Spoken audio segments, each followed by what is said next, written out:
കരുണയില്ല. വൈദികർക്കില്ല കരുണ, അനുകമ്പയില്ല, ദയയില്ല.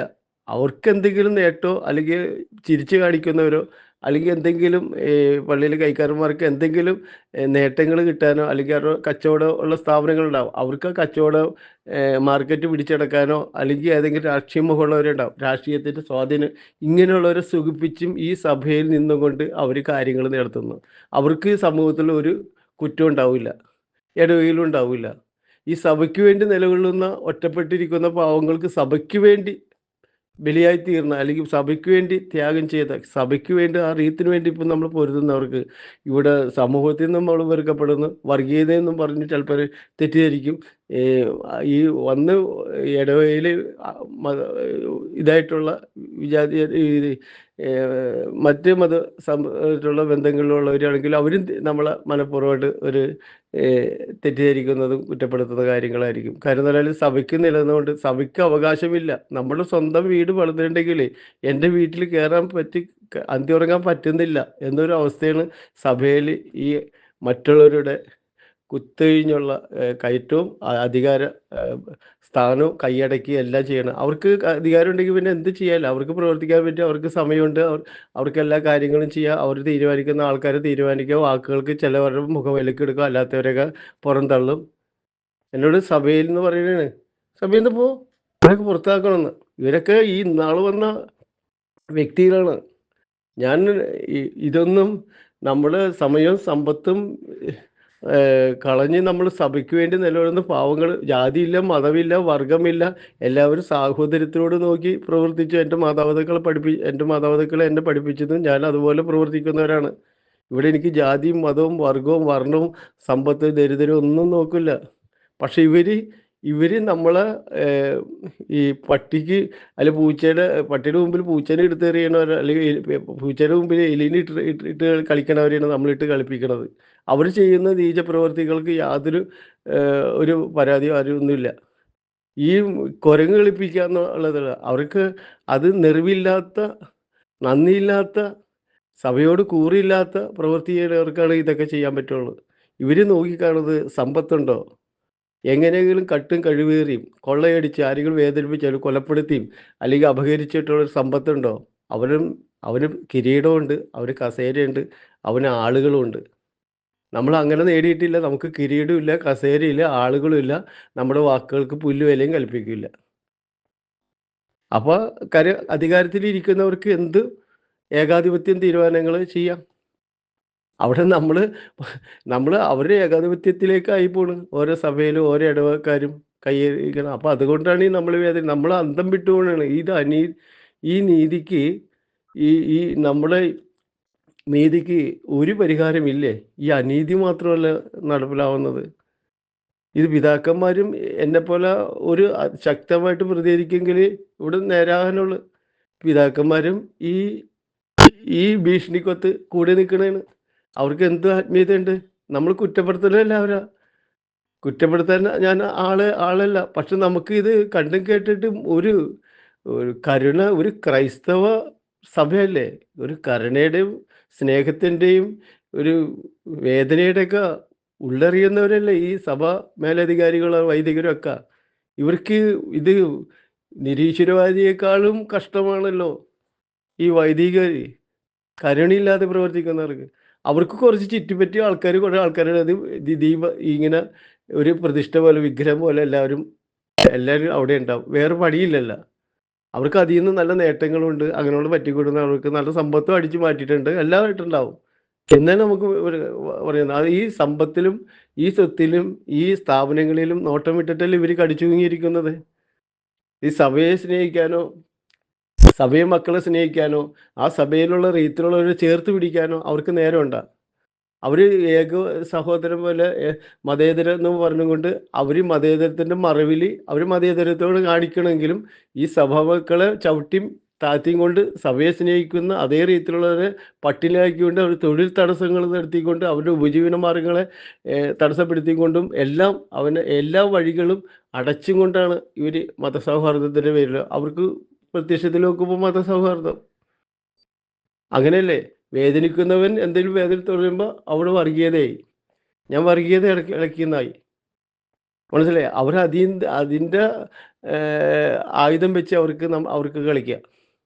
നമ്മള് വൈദികരെ, വൈദിക ശ്രേഷ്ഠന്മാരെ, നിങ്ങൾ മനസ്സ് വെച്ച് ഈ ദരിദ്രൻ്റെ വാക്കുകൾ ശ്രദ്ധിക്ക്. അവിടെ ക്രിസ്തുവുണ്ട്. ദാരിദ്ര്യം അനുഭവിക്കുന്ന വേദനിക്കുന്നതോടൊപ്പം ക്രിസ്തുവുണ്ട്. അത് മനസ്സിലാക്കി പ്രവർത്തിക്കുക. സമ്പന്നരിലല്ല. ലാസറും ധനവാന്റെയും കഥ പറഞ്ഞ പോലെ തന്നെ സമ്പന്നരിലല്ല. നമുക്കൊരു ഒരു ഉറവിടം ഉണ്ടല്ലോ, ദൈവത്തിലേക്ക് പോകാനായിട്ടുള്ളൊരു, നമ്മുടെ ആത്മാവിനെ എടുക്കപ്പെടേണ്ട ഒരു സ്വർഗീയ ഒരു തറവാടുണ്ടല്ലോ, അവിടേക്ക് പോകണ്ടേ ഈ ആത്മാവ്. സത്യത്തിന് ഈ താൽക്കാലികമായ സൗകര്യങ്ങളിൽ നിന്ന് അനേകം വിശ്വാസികളെ വേദനിപ്പിച്ചുകൊണ്ട് കഷ്ടപ്പെടുത്തിക്കൊണ്ട് ഒതുക്കും കൊണ്ട് നിങ്ങളുടെ ആരും ഒന്നും തരണ്ട. സഭയുടെ പാരമ്പര്യമായിട്ട് സ്വത്ത് സഭയ്ക്കുള്ള, സഭാ മക്കൾക്കുള്ള കഷ്ടപ്പെടുന്നവർക്കുണ്ട്. അവർക്ക് കൊടുത്തിട്ട് അവരുടെ ദാരിദ്ര്യം, അവരുടെ കഷ്ടപ്പാട്, വേദന മാറ്റിയിട്ട് മറ്റുള്ളവരിലേക്ക് വേദന മാറ്റാൻ പോകും. അല്ലാണ്ട് നിങ്ങളുടെ വേദനകളൊക്കെ ഈ സഭയിൽ നേതൃത്വം സുഖ സൗകര്യങ്ങളായി കഴിഞ്ഞുകൊണ്ട്, സഭയുടെ മക്കളെ പട്ടിലായിക്കൊണ്ട്, നിങ്ങളുടെ കൈയും കൊണ്ട് ഈ ആതുര സേവനം ഉപവിപ്രവർത്തനം ചെയ്തുകൊണ്ട്, അത് നിങ്ങളുടെ വിഗ്രഹാരാധനയാണ്. വിഗ്രഹാരാധന നിങ്ങളെ തന്നെ പ്രതിഷ്ഠിച്ചുള്ള ആരാധനയാണ്. അത് നിങ്ങളുടെ കയ്യിൽ നിന്നല്ല, മറ്റവരുടെ കയ്യിൽ നിന്നാണ് കൊടുക്കുന്നത്. അതും ഇല്ലാത്തവന്, കൊടുക്കാൻ പറ്റാത്തവന് നിങ്ങളോടൊപ്പം നല്ല ചേർത്ത് നിൽക്കാൻ പറ്റില്ല. അങ്ങനെ ഈ കർത്താവിനെ ഈ വേദനിപ്പിക്കുന്ന 40 കർത്താവ് ഉപവാസവും പ്രാർത്ഥനയായിട്ടിരിക്കുന്ന സമയത്ത് പിശാച് പരീക്ഷിക്കണ പോലെയാണ് ഇല്ലാത്തവനെ താരതമ്യപ്പെടുത്തണുള്ളവൻ. മനസ്സിലായോ? അതൊക്കെ നെറിവേറ്റ, നന്ദിയില്ലാത്ത, നികൃഷ്ട മനോഭാവമുള്ളവർക്ക് അത് പറയാൻ പറ്റുള്ളൂ. നമ്മുടെ അർഹതപ്പെട്ട സമ്പത്തും സ്വത്താണ് ഇവർ ഈ കയ്യിലാക്കി കൊണ്ട് ചെയ്യണം. അവരെക്കാളും കൂടുതൽ സമ്പന്നരും സ്വത്തും അധികാരവും അവകാശമുള്ളവരാണ് ദരിദ്രരാക്കിയേക്കണത്. എന്നിട്ടാണ് ഈ ചോദ്യം ചെയ്യണത്. മനസ്സിലായ? അർഹത ഉള്ളതാണ്. നമ്മൾ ഈ സീറോ മലബാർ സഭയിലെ ആരോ പാരമ്പര്യമായിട്ടുള്ളൊരു ദരിദ്രരായിട്ടുണ്ടോ, അതിന് ഉത്തരവാദി സഭാ നേതൃത്വം വഹിച്ചവർ തന്നെയാണ്. അതിനകത്തും അപ്പോൾ ജോലി എടുത്തൂടെ, മറ്റൊരുത്തല്ലേ, പല ന്യായീകരണങ്ങളുണ്ടാവാം. എന്തുകൊണ്ട് അവരെ ശ്രദ്ധിച്ചില്ല, എന്തുകൊണ്ട് അവർ വളർത്തിയില്ല, എന്തുകൊണ്ട് അവരെ വേണ്ട രീതിയിൽ പരിഗണിച്ചില്ല, അത് ആരും അംഗീകരിക്കില്ല. അവന് സത്യത്തിൽ അവന് വളഞ്ഞു വഴിയോ അതിനുള്ള സ്വാധീനിക്കാനുള്ള തന്ത്രങ്ങളോ, അവന് ശിശുവിനെ പോലെ ആയതുകൊണ്ട്, അവന് ഈ കാപ്പട്ടി അറിയാത്തതുകൊണ്ട് അവൻ ദരിദ്രനായി പോയി. കാപ്പറ്റുള്ളവൻ പിടിച്ചു നിന്ന്, അവന് തന്ത്രങ്ങളറിയാം, സൂത്രശാലിയാണ്. അവന് സമ്പത്ത് അടിച്ചു മാറ്റാനും അറിയാം, അവന് സ്ഥാനങ്ങൾ കയറി നിന്ന് അധികാരം നിന്നുകൊണ്ട് വിധിക്കാനും അറിയാം, ഭരിക്കാനും അറിയാം. അവൻ്റെ സ്വത്ത് വകകളൊന്നും നഷ്ടപ്പെടില്ല. അപ്പം അവൻ മാന്യന്മാരായി. ക്രിസ്തുവിന് വേണ്ടി നിഷ്കളങ്ക ശിശുവിൻ്റെ മനോഭാവമുള്ളവരെ ചൂഷണം ചെയ്ത് പറ്റിച്ച് അവൻ ദരിദ്രനായപ്പോൾ അവൻ ഈ നാടിനും സഭയ്ക്കും വെറുക്കപ്പെട്ടവനായി തീർന്നു. ഇതാണ് ഈ സഭയ്ക്ക് പറ്റിയേക്കണം. ദരിദ്ര വെള്ളടിക്കാരെന്ന്, വെള്ളടിക്കാരൊക്കെ അവർ ചേർത്ത് പിടിക്കും. വെള്ളടിച്ച് ദരിദ്രരായവരുണ്ട്, ചേർത്ത് പിടിക്കും. തോന്നിവാസമായിട്ട് ജീവിച്ചവരുണ്ട്, അവരെ ചേർത്ത് പിടിക്കും. ഇത് സത്യത്തിനും നെറ്റിയിലും ഏർപ്പുകൊണ്ട് അധ്വാനിച്ച് വളർന്ന പാരമ്പര്യം നോക്കണം. പാരമ്പര്യം ഏത് രീതിയിലാണ് ജീവിച്ചു പോകുന്നവർ നോക്കണം. അങ്ങനെയുള്ളവർ ഏത് രീതിയിലാണ് അവർ ഈ ദരിദ്രരായി എന്ന് ചിന്തിക്കണം. സഭാ മക്കളെ നോക്കിക്കാണത്ത് സമ്പത്തിലും സ്വത്തിലല്ല. മനസ്സിലായ? ഇവിടെ നമ്മുടെ നമ്മൾ കൊണ്ടുവന്ന ആ സത്യവും നീതിയുടെയും പൈതൃകമാണ് ഇവർ അത് മുതലെടുത്തേക്കണം. ആ ചൈതന്യം, ആ സീറോ മലബാർ മര്യാദക്കാർ എവിടെ ഞങ്ങളെപ്പോലെ പാവങ്ങളുടെ നീതിപൂർവമായ ജീവിത രീതി കണ്ടിട്ടാണ് ഇവർ അത് മുതലടിച്ച് മാറ്റണത്. ഈ കാശുള്ളവർ നീതിയുള്ളവരാണെങ്കിൽ ഈ പാവങ്ങൾ പരിഗണിക്കില്ല, അവരോടൊപ്പം ചേർത്ത് അവരോടൊപ്പം തന്നെ ഉയർത്താനല്ലേ നോക്കുള്ളൂ. ഇതാണ് ഈ വൈദികരും, ഈ ഇപ്പോഴത്തെ വിവിധ വൈദികരും ഈ അച്ഛന്മാരും ഇവർ കൈകാര്യം. അവരെ ആള് എന്താണ്?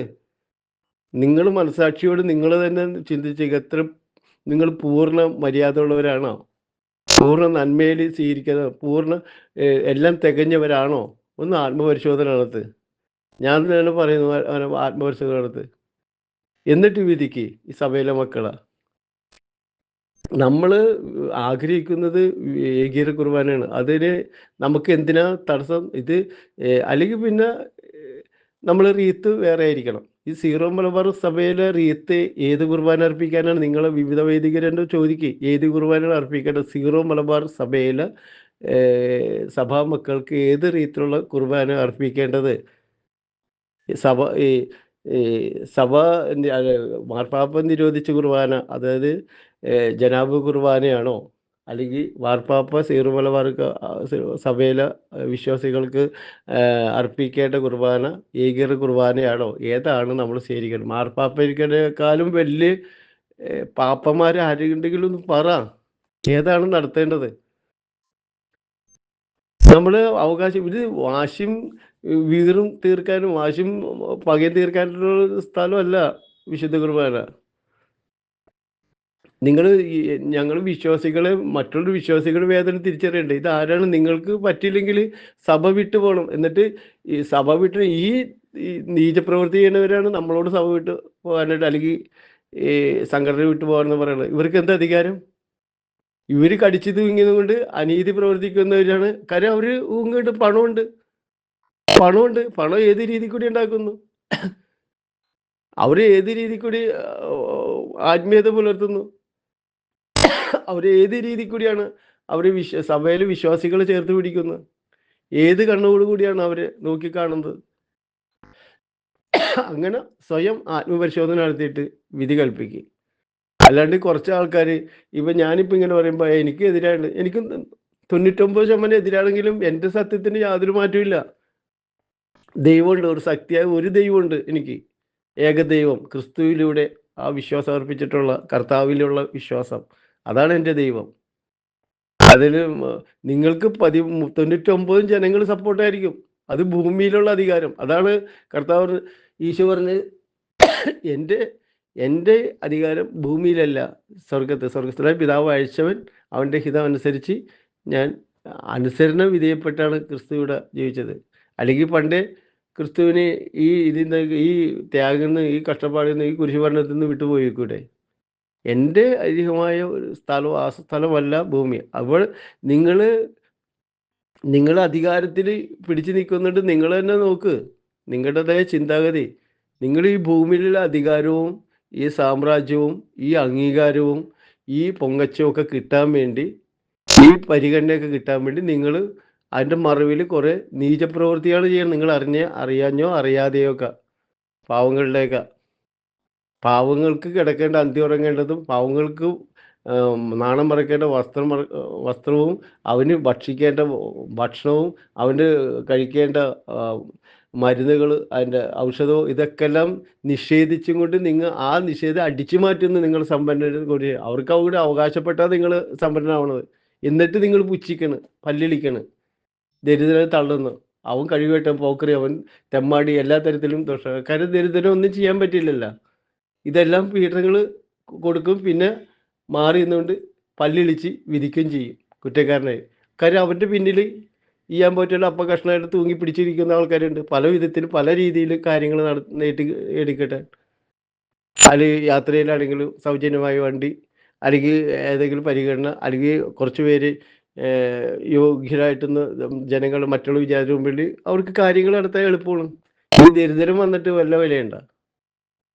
അതാണ് ഇന്ന് സഭയ്ക്ക് നേരിടുന്ന ഏറ്റവും വലിയ വെല്ലുവിളി. ആദ്യം സഭയിൽ നേതൃത്വം വഹിക്കുന്നവരെ ശരിയായ ക്രിസ്തു ചൈതന്യത്തിലേക്ക് കടന്നു വന്ന് യഥാർത്ഥ വിശ്വാസികളെ ചേർത്ത് പിടിക്കാനും, അവരെ സംരക്ഷിക്കാനും, അവരുടെ വിശ്വാസങ്ങളെ മുറുകെ പിടിക്കുവാനും, അവർക്ക് അംഗീകരിച്ചിട്ടുള്ള ഈ കുർബാന അർപ്പിച്ച് ആ വിശുദ്ധ കുർബാനയിൽ പങ്കുകൊള്ളാനുള്ള ആ അവകാശങ്ങൾ ധ്വംസിക്കാതെ ആ അവകാശങ്ങൾ നേടിയെടുക്കാൻ നിങ്ങളും അത് ബാധ്യസ്ഥരാണ്, അത് കടപ്പെട്ടവരാണ്. അതിനുവേണ്ടി നമ്മൾക്ക് ഒത്തൊരുമിക്കാം. അതിനാണ് നമ്മൾ ക്രിസ്തുവിൻ്റെ സഭയ്ക്ക് നേതൃത്വം വഹിക്കുന്നവർ ശിശുവിനെ പോലെ നിഷ്കളങ്കരും, അത് കർമ്മ യോഗ്യരായിട്ടുള്ള, അതായത് സ്ഥാനങ്ങളോ സമ്പത്തോ മറ്റ് ഇതിൽ സ്വാധീനത്തിന് വലയിൽപ്പെടാത്തവരാണെങ്കിൽ ക്രിസ്തുവിൻ്റെ മുഖം മറ്റുള്ളവരിൽ കണ്ടുകൊണ്ട് പ്രവർത്തിക്കാനുള്ള ആ സംഘടന നേതൃത്വ പാഠവും നമ്മുടെ സഭയിലും ഉണ്ടാവണം. മറ്റ് ആൾക്കാർ ചിരിച്ചും വരും, മറ്റു വിജാതിയിൽ, മറ്റു രൂപത്തിലുള്ള അവരല്ല. നമ്മൾ ആദ്യം നമ്മുടെ സ്വന്തം മക്കൾക്ക് എന്തെങ്കിലും കുറവുകൾ വന്ന് മാറി നിന്നാൽ ശരിയാവും. അതുപോലെ സഭ മക്കൾ നോക്കിക്കാണണം, അവരെ പരിഹരിക്കണം. എന്നിട്ടാണ് മറ്റുള്ളവർ നോക്കണം. അവർക്ക് അവരുടേതായ സഭകളുണ്ട്, നേതൃത്വം കൊടുക്കാൻ, അവർക്ക് സഹായിക്കാൻ കാര്യങ്ങൾ. നമുക്ക് കൂടുതൽ കവിഞ്ഞൊഴുകുമ്പോൾ നമുക്ക് ധാരാളം ചെയ്യാം. അത് ചോദിക്കണം സഭാമക്കളോട്. അത് സഭാ സ്വത്തുക്കളും സഭയിലുള്ള എല്ലാ വരുമാനങ്ങളും സഭയിൽ ആ ഇടവകങ്ങൾ എല്ലാവരും അറിയണം. ആ അല്ലാണ്ട് കുറേ കൈക്കാരന്മാരും അച്ഛന്മാരും കൊച്ചച്ഛന്മാരും കുറേ വേണ്ടപ്പെട്ട ഈ ഭൂമുടമക്കാരും സമ്പന്നരുടെ പ്രധാനികളെയൊക്കെ മാത്രം അറിയിച്ചിട്ടില്ല. മനസ്സിലായോ? അത് ലോകത്തെണ്ടിത്തരും തന്തയില്ലാത്ത നെറിവുകേടാണ് കാണിക്കുന്നത്. നമ്മുടെ സഭാ മക്കളെ എല്ലാവരും അറിയിച്ചിട്ട് വേണം സഭയിൽ ഏത് കാര്യവും അവർ പണമായിട്ടും എന്ത് ഇടപാട്ടാണെങ്കിലും അത് സഭയിലെ ആ ഇടയലേഖനത്തിൽ അറിയിക്കണം. ഇടയലേഖനം നമ്മൾ സർക്കുലർക്ക് വായിക്കുമ്പോൾ അത് പൂർണ്ണമായിട്ട് വായിക്കാനുള്ള ആ പാരമ്പര്യം ഉണ്ടാവണം, ആ പൈതൃകം ഉണ്ടാവണം, ആ മര്യാദ ഉണ്ടാവണം, ആ അനുസരണം ഉണ്ടാവണം സർക്കുലർ വായിക്കാൻ. അത് നിഷേധിച്ച് മൂടി വെച്ചും കൊണ്ട് കുറച്ച് ആൾക്കാർ തീരുമാനിച്ചു കഴിഞ്ഞാൽ തീരുമാനമാവുമോ? ഇതാണ് ഈ നമ്മുടെ സഭയിലെ നേതൃത്വം വഹിക്കുന്ന ഓരോ സംഘടനകൾ. കുറച്ച് ആൾക്കാർ തീരുമാനിക്കുന്നു, അത് ശരി, അത് പാസ്സാക്കി. കുറച്ച് ആൾ കോടതിയിൽ പോയാലും അവിടെ പാസ്സാക്കി. അങ്ങനെ ഊടായിപ്പ് കാണിച്ചല്ല. പക്ഷെ ദൈവം കാണുന്നുണ്ട്, സത്യത്തിൻ്റെ മാർഗത്തിലല്ല. അവൻ്റെ വ്യക്തിപരമായ മാർഗത്തിലൂടെ, വ്യക്തി താല്പര്യത്തിലൂടെ അവൻ തീരുമാനിക്കുന്നു, അവനാളാവുന്നു. ഇതാണ് മര്യാദ. അതാണ് ഇന്ന് കൂടുതലും നമ്മുടെ സീറോ നസ്രാണി സഭയിലെ സീറോ മലബാർ സഭയിൽ നടത്തിക്കൊണ്ടിരിക്കുന്ന ഓരോ പ്രവർത്തികൾക്കും അനേകം കോടിക്കണക്കിന് രൂപയുണ്ട്. അത് അവരുടേതായി ഇങ്ങനെ ഉള്ള ആൾക്കാരെ അടിച്ചു മാറ്റുന്നത് അവരെല്ലാം തീരുമാനിക്കുന്നു, അവർ ഓഡിറ്റ് ചെയ്യുന്നു, അവർ തന്നെ കണക്ക് പാസ്സാക്കുന്നു, അവർ തീരുമാനിക്കുന്നു. അയ്യോ പാവങ്ങൾ ഇതിനെ ചെയ്യാൻ പറ്റുകയാണ്, അടിമകളായിട്ട് ഇങ്ങനെ നിൽക്കുകയും ചെയ്യും. ഇങ്ങനെയാണ് ഈ സഭ ഈ അടിമകളുടെ സ്വത്തും സമ്പത്തും സമയവും ആര്യവും കളഞ്ഞാണ് ഇവർ ഈ കുതിച്ചു കയറണത്.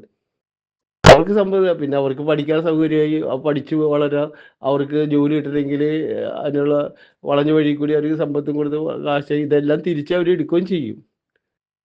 മനസ്സിലായോ? അപ്പം അങ്ങനെ സമ്പന്നരാകുന്നു, വിദ്യാസമ്പന്നരാകുന്നു, സ്ഥാനമാനങ്ങൾ കിട്ടുന്നു, അധികാരം കിട്ടുന്നു, മേനി മിനുക്കി നടക്കുന്നു, വാഹനം കഴിക്കുന്നു, സാമ്രാജ്യം കൊട്ടാരം പണിയുന്നു. ഇങ്ങനെയാണ് ഓരോ. ആ സമയം കുറച്ച് പകുതി ഈ പാവങ്ങൾ കൂടി സഹായിച്ചു കഴിഞ്ഞാൽ അവരെക്കാളും ഉന്നതിയിലേക്ക് എത്താം. സഭ നല്ലോണം വളർന്നേനെ. സഭാവിശ്വാസികൾ, യഥാർത്ഥ സത്യവിശ്വാസികൾ വളരെയധികം സഭയ്ക്കൊരു ചൈതന്യവും ആശ്രയമായിരുന്നേനെ. ഇത് ഈ വളഞ്ഞ വഴിക്കുള്ളിൽ അവർ കുറച്ച് മറ്റു ആൾക്കാർ വളർന്ന് സഭയിലെ വലിയ പാരമ്പര്യം മെയിന് നടിക്കുന്ന വലിയ സമ്പന്നരായി സമ്പത്തിൻ്റെ ഉടമകളായി മാറി കളിക്കുന്നു. മറ്റവരൊക്കെ പോക്കറി, സമ്പത്ത് നേടാത്തവൻ, വീട് ഇടിഞ്ഞു പൊളിഞ്ഞ് കിടക്കുന്നവൻ, കൂരയിൽ കിടക്കുന്നവൻ, ടർപ്പാളിട്ട് ഇരിക്കുന്നവൻ, അവൻ സമ്പന്നൻ. പക്ഷെ അവനാണ് ദൈവത്തിൻ്റെ മുമ്പിൽ കോടീശ്വരൻ. ആത്മാവിൽ ദരിദ്രാവാത്തവനാണ്, ഈശ്വരനിൽ സമ്പന്നനാണ്. നിങ്ങളൊക്കെ ഈ സമ്പത്ത് വഴികൾ ആത്മാവിൽ ദരിദ്രരാണ്, യേശുവിൽ വെറുക്കപ്പെട്ടവരാണ്. പക്ഷെ ഈ ദരിദ്രരാണ് സീർമല സഭയിലെ സഭയ്ക്ക് അവകാശികൾ. അവിടെ അടിമകളാക്കി അടിച്ചമർത്തിയേക്കിനാണ്, നിങ്ങൾക്ക് അടിച്ചു തൂങ്ങിയിരിക്കുന്നു. അവകാശികൾ ഈ സീറോ മലബാർ സഭയുടെ സ്വത്തിന് എല്ലാ വരുമാനങ്ങൾക്കും അവകാശികൾ ദരിദ്രരാണ്. ആ ദരിദ്രരുടെ ഇതാണ് നിങ്ങൾ ജോലി തേടിയേക്കണതും, ഏത് സമ്പത്ത് ഉണ്ടായിരിക്കണം, വളർച്ച ഉണ്ടായിരിക്കണം, വിദ്യാഭ്യാസത്തിനുള്ള വഴികൾ ഉണ്ടാക്കിയേക്കണത് എല്ലാം ഇതിൽ നിന്ന് ഉണ്ടാക്കിയേക്കണത്. അല്ലാണ്ട് ആരും പൊട്ടി വീണ് ഉണ്ടാക്കിയേക്കണമല്ല. സഭയിലൂടെ നിന്നാണ് എല്ലാവരും വളർന്നേക്കണത്. അതിനകത്ത് വളരാൻ പറ്റാത്ത ദരിദ്രർ എന്നെ പോലെയുള്ള ആൾക്കാർ അടിച്ചമർത്തിക്കുക. അതാണ് മറ്റുള്ളവർ ഈ സഭയ്ക്ക് അവകാശപ്പെട്ടതും ആരും അവതാരില്ല, അവകാശപ്പെട്ടവനെ കൂടി അടിച്ചമർത്തിക്കൊണ്ട് ഇല്ലാതായിക്കൊണ്ട് അവന് വേണ്ട അല്ലാത്ത ആരോപണങ്ങൾ പ്രചരിപ്പിച്ചും കൊണ്ട് കുറ്റപ്പെടുത്തിക്കൊണ്ട് ഇടിച്ചു താത്തിക്കൊണ്ട് അവൻ്റെ സർഗവാസനകളെയും തളർത്തിക്കൊണ്ട് അവനെ മോശമായിട്ട് ചിത്രീകരിച്ചുകൊണ്ട് എവിടെ ഒന്നും ചെയ്തിട്ടുണ്ടാവില്ല. ഏതെങ്കിലും ഒരു അവനെ ഒഴിവാക്കാൻ എങ്ങനെ ശ്രമിക്കും അതെല്ലാം ചെയ്യും. അതാണ് നമ്മൾ ഈ സഭയിൽ അല്ലെങ്കിൽ നമ്മുടെ ഇടവയിലൊക്കെ തഴയപ്പെട്ടത്. എന്നിട്ട് നമ്മൾ മോശക്കാരായിട്ടല്ല, ദൈവത്തിൻ്റെ മുമ്പിൽ നീതിപരമായിട്ട് ജീവിക്കണോണ്ടാണത്. Okay okay okay.